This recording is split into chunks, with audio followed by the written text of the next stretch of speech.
Hi, let me ask you a question. If you got a job with the largest corporation in the world, and one day you discovered something that you didn't know, the CEO of that corporation was your father, and you met, you had a great reunion, you saw the love in his eyes, he saw the love in your eyes, and he said this to you. He said, you can have anything that you want that belongs to this corporation. There's only one thing that you have to do right, and that is you have to fill out the requisition form properly.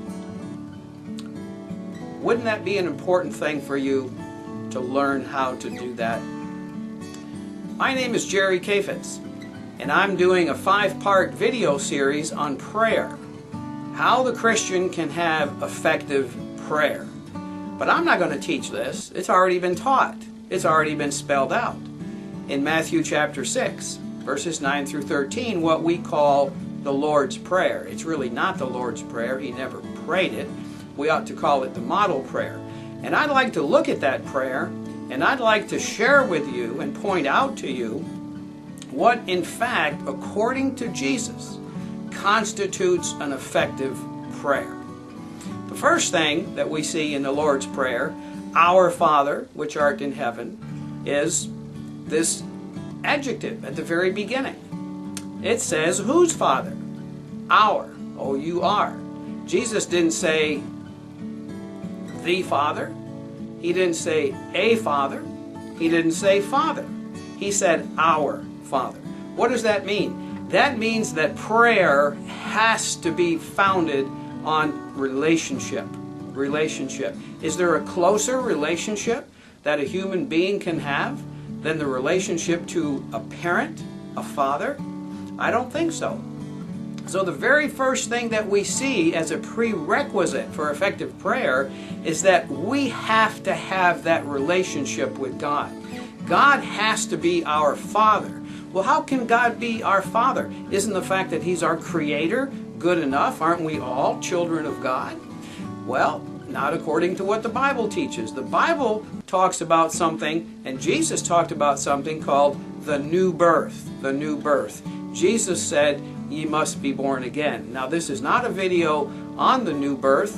If you'd like to go to my website, jerrykbooks.com, you'll see a link there on the home page to an article that I wrote called How to Find God, and that is the basic outline of how to make God your Father. Not just your Creator, but your Father. So have a look at that, and then you'll understand where we're going from here. And then Jesus says this in teaching His disciples how to pray. He not only says our Father, indicating that personal element of a relationship, but He says, our Father which art in heaven, which art in heaven. You know what He does there? He gives you God's address, just so there's no mistake. If you say, hey, I know a guy named Jerry, and he lives on a house, and there's a lake in front, and there's a red barn in the back, do you know him? Yeah, I think I do. I'm not sure. Well, he lives at 16067 Colorado Street. Aha! I've been identified.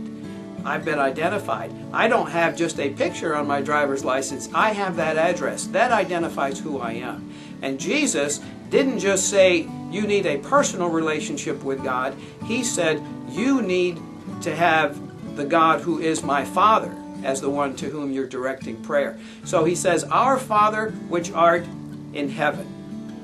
He gives God's address. And then what does He say? Look at the very next word. Hallowed. Hallowed be thy name. What does that mean? It means this. It means the very first thing that you do, having established that relationship, having directed your prayer to God at His address in heaven, is give God His due. Understand that you are a lowly human being standing, kneeling before a holy God. Give God His due. And that means what? Well, it's wrapped up in this word, hallowed. Hallowed. That involves respect. It denotes honor. It means don't come to God lightly. Understand the privilege of prayer.